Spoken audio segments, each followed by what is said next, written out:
our new course, that is from the book Applied English Grammar and Composition. Okay, New Saraswati House publication.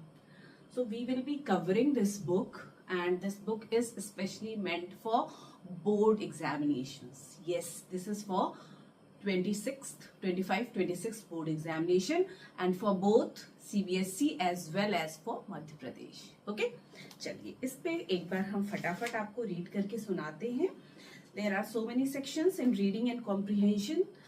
मतलब unseen passage will be there. Unseen passage हम last में practice करेंगे. Okay, and there is in section B there is writing, grammar, integrated grammar, and listening and speaking skills. इसमें का the most important topic is a grammar. If you all can see grammar. Okay, so we will be covering grammar. और grammar का पहला part है tenses, auxiliaries and modals, passive voice, subject, verb concord, reported speech, clauses, articles and determinants, preposition, sentence transformation, dialogue and report writing. So this series will be very informative as well as for very good for your spoken English. तो I want कि आप please इस video को ज्यादा से ज्यादा लोगों में शेयर करें so that they could get the benefit of this. Okay, and yes, tenses. आज सिर्फ कुछ बातें करेंगे. पहला lecture will be of tenses. Tenses क्या है बेटे? टेंसेस मतलब काल मतलब समय. सो समय हमें बचपन से हम पढ़ते आ रहे हैं. क्या क्या हमने पढ़ा है समय में?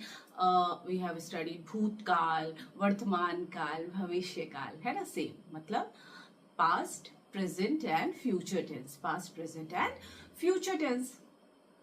अब हम जब पास्ट, प्रेजेंट और फ्यूचर टेंस मतलब पास्ट मतलब जो चीजें बीत गई, ठीक है. प्रेजेंट जो चीजें हो रही हैं अभी के सिनेरियो में, और फ्यूचर जो चीजें होंगी. तो फॉर एग्जाम्पल पास्ट में मैंने आपको टेंसेस पढ़ाया था ना. सो पढ़ाया था. प्रेजेंट टेंस के सिनेरियो में मैं आपको टेंसेस पढ़ा रही हूं. फ्यूचर टेंस के कंटेक्स्ट में क्या हो जाएगा? मैं आपको टेंसेस पढ़ाऊंगी. ठीक है. तो इंग्लिश में हम कैसे चेंज करते हैं? सारा का सारा mastermind here will be the verbs. Yes, यहाँ का सारा खेल विल बी बेस्ड